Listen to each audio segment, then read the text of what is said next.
Congratulations, you got your first listing. Here's the problem, you have no clue what you're doing and no clue how to market the deal. So listen, most brokers get stuck at this point.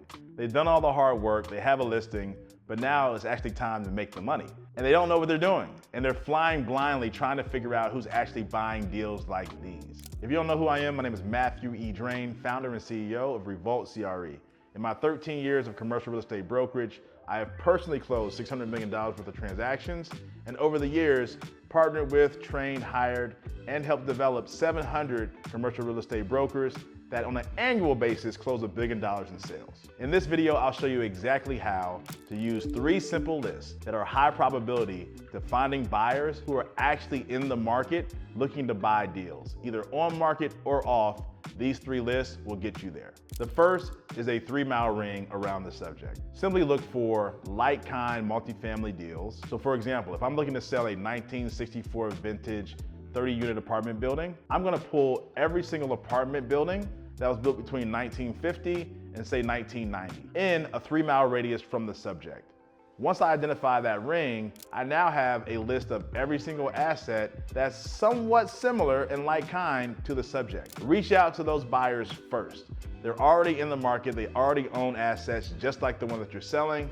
It's a high probability they might be interested or at least open to taking a look at your deal. Now, remember, they bought that deal a long time ago, so they might have a different price expectation, but you're barking up the right tree. List number 2, expand your radius. So, instead of looking only at a 3-mile ring, expand that territory to the entire MSA, the entire city, the entire county.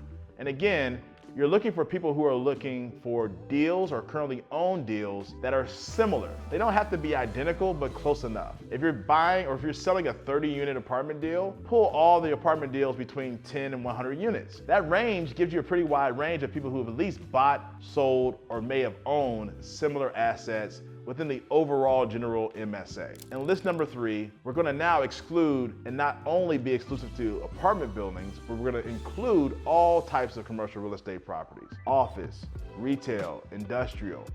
But we are gonna go deeper in terms of the zip code. So maybe you pick the actual zip code, 43215. And instead of looking for only apartment building owners, we're going to approach any owner of real estate. It's just like real life monopoly. If they already own a hotel on the street, chances are they might want to own a few houses. If they already own a few houses, chances are they'll buy the hotel. So they want to control more real estate in proximity to where they already own. Look at who's bought and sold in the last 36 months.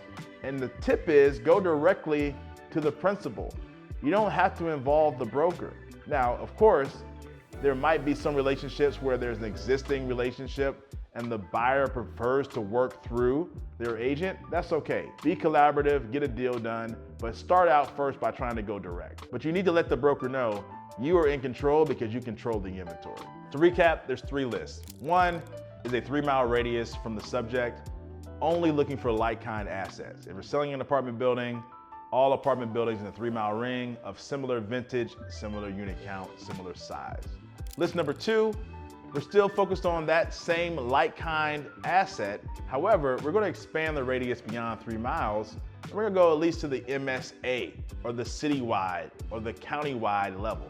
Same thing, we're dialed in on only those assets that are like-kind. So if you're trying to sell an apartment building, we're only focused on apartment buildings. List number 3, let's mix it up. If we're already doing apartment-focused searching, we're going to expand to include other types of commercial assets. But instead of going wide on geography, we're laser focused on the immediate vicinity, the immediate submarket, the immediate neighborhood. In this example, if you're trying to sell a 30-unit apartment building, we're going to go laser focus on the location, but also include office, retail, mixed use, and other commercial assets. Again, it's just like real life monopoly. With those 3 lists, I guarantee you can cultivate a buyer pool that will give you enough activity to actually get a deal across the finish line. If you like this content, please like, subscribe, and share. And do yourself a favor.